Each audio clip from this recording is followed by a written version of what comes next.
Eh bien salut tout le monde, c'est Seiyuu, j'espère que vous allez bien, en tout cas moi ça va plutôt bien.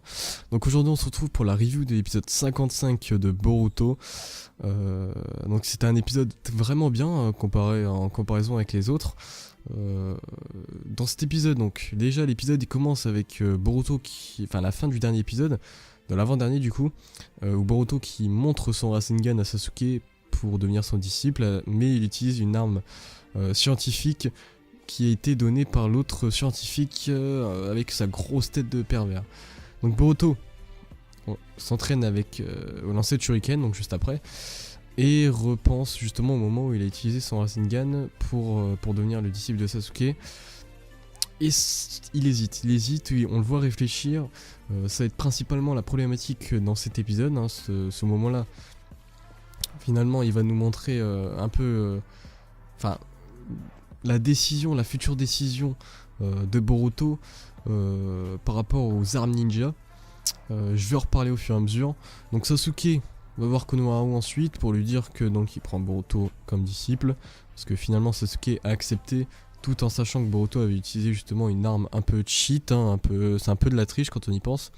Konohararu donc lui il en remercie et lui explique que Boruto en fait se fait traiter comme un enfant par Naruto, et donc c'est un peu la source de conflit, surtout par rapport à l'anniversaire donc de sa sœur. Ça a encore plus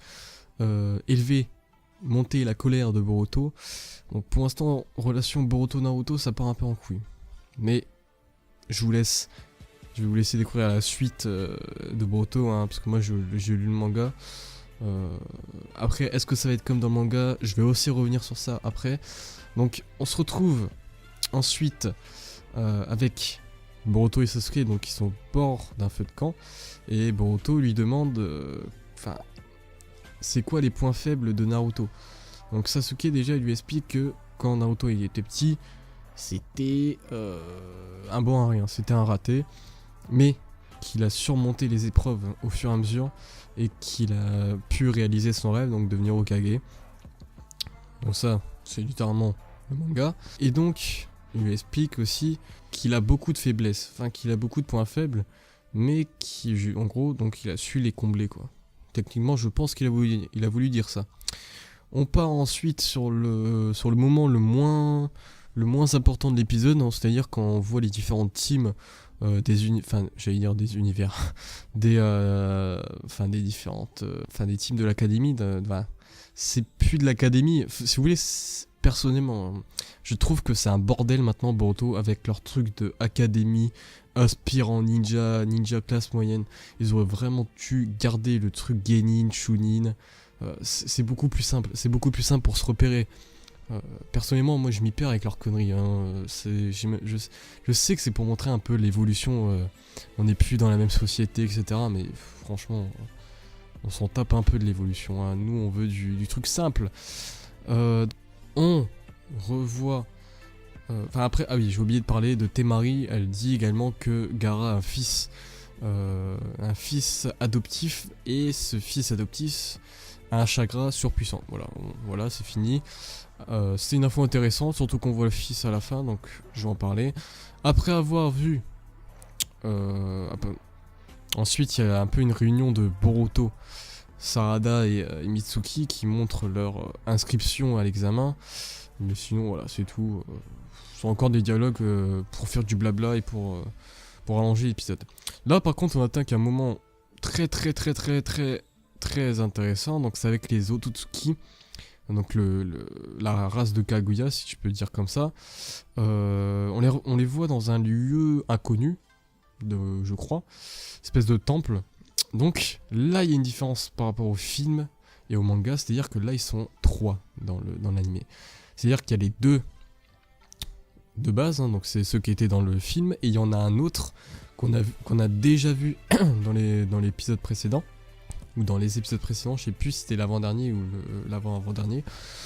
Et donc déjà ça, je trouve ça vraiment pas mal. Il y en a qui vont penser que si Boruto ne suit pas le manga, ça va devenir n'importe quoi, etc. Mais j'ai envie de vous dire, tant mieux en fait, parce que ça veut dire que on ne sait pas vraiment ce qui va se passer ensuite. Forcément, ça sera le même résultat, c'est-à-dire que les gentils vont gagner, mais on ne sait pas comment, parce que dans le film, ils étaient 2, là, ils sont 3. Donc ça veut dire que ça sera différent du film, il n'y aura pas le même scénario. Donc justement, ces Otsutsuki cherchent le fruit du chagrin de Kaguya, et l'un d'entre eux, donc celui qui n'était pas dans le film et dans le manga, leur explique que Kaguya devait se charger de la terre. Il doit normalement il cherche principalement le fruit du chagrin, et normalement il devrait être sur terre, et il a été divisé par pour chaque bijou, quoi, tous ceux qu'on connaissait et qui sont morts, plus ceux qu'on connaît actuellement. Donc le fruit a été divisé, et donc maintenant il en reste que 2, donc c'est Boruto, donc c'est Killer Bee avec Hashibi et Naruto avec Kyuubi ou Kurama. Ensuite les Otsutsuki donc vont sur Terre, ils vont voir Killer Bee et ils vont engager un combat où ils vont un peu dégommer Killer Bee sans grande difficulté. À la fin, quand Hashibi lance un Bijudama, on peut voir que l'un d'entre eux l'absorbe et le renvoie en plus grande puissance. Donc on peut deviner qu'ils ont un sacré pouvoir déjà, hein. Donc ça, c'est pour l'instant ce pouvoir-là, il est dans le manga ou dans le film. Et dans le film. Donc pour l'instant ça va. Et ils vont après à Konoha pour Naruto. Et on finit l'épisode avec un Gaara et son fils adoptif et ses amis qui partent à l'examen à Konoha, qui a l'air totalement pété, son fils. C'est-à-dire qu'on est à un level de type très très gros. Bon, déjà je l'aime bien, franchement je kiffe. De toute façon les mecs, tous les personnages orgueilleux, tu sais, un peu sur deux, orgueilleux, franchement tu peux le dire, dans tous les mangas je les kiffe. Tu me mets un perso plutôt fort, orgueilleux, c'est bon, c'est comme Escanor, c'est my boy Escanor. Escanor c'est dans Natsu Taizai, si vous connaissez pas, je vous invite à aller voir. Et puis ensuite ils partent donc à Konoha, je crois que j'ai déjà dit, et on voit Gaara et Shukaku. Donc on voit Gaara et Shukaku, il me semble qu'on n'avait pas vu ça avant dans le manga, ni dans l'animé. Donc Shukaku est revenu dans Gaara. Attends, c'est un peu bizarre de le dire comme ça. Shukaku est redevenu pote avec Gaara, surtout. Non mais vraiment, ils sont vraiment devenus potes, surtout que Gaara l'appelle il dit ami à la fin, donc je pense qu'ils entretiennent une plutôt bonne relation amicale. Enfin j'espère, j'espère que ça va pas plus haut qu'amical. Et donc, justement, Shukaku dit à Gaara qu'il a encore de liens, donc ils sont encore reliés avec Kurama Hashibi, et il dit que justement le lien avec Hashibi il a été rompu. Du coup il est peut-être arrivé quelque chose. Gaara donc s'est informé, il le sait, et donc je pense qu'il va plus se méfier au fur et à mesure. J'espère. Et pour vraiment les dernières minutes, on revoit Boruto donc qui réfléchit, et comme je disais tout à l'heure, c'est simple, personnellement je pense qu'il réfléchit à propos des armes ninja, en gros sur le fait que s'il l'utilise, est-ce qu'il peut être content de lui. C'est-à-dire c'est comme si tu te ramènes à un examen, tu triches, mais t'as une bonne note, tu vois, tu réussis, ou soit tu y vas avec tes propres capacités, c'est soit tu y arrives ou tu y arrives pas. Et je pense qu'il réfléchit un peu sur le même délire, c'est-à-dire que, ok, les armes ninja c'est super efficace, les nouvelles armes, c'est très très efficace, mais est-ce que ça apporte vraiment quelque chose? En gros, je vous explique, est-ce que c'est vraiment une révolution? C'est-à-dire que on sait tous que la technologie c'est bien, mais il peut y avoir des bugs. D'ailleurs, je suis sûr qu'un jour, dans Boruto, on va voir une situation vraiment très très désespérée, où Boruto va utiliser justement une arme ninja que personne n'était prêt, tu vois, et l'arme elle va pas marcher, tu vois. Genre elle va pas marcher et ça va mal se passer après.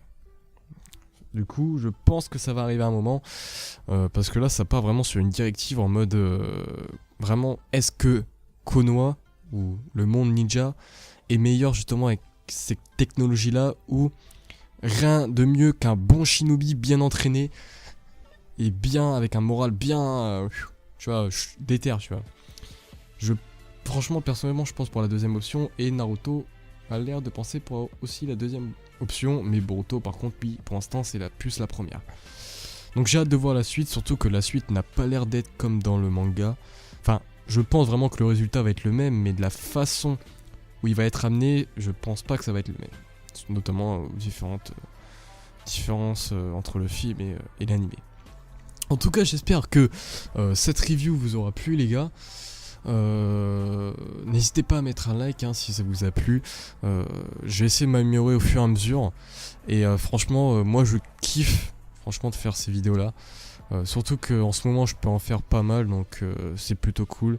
N'hésitez pas à like, abonnez-vous et partagez en masse. Allez, tchuss les gars.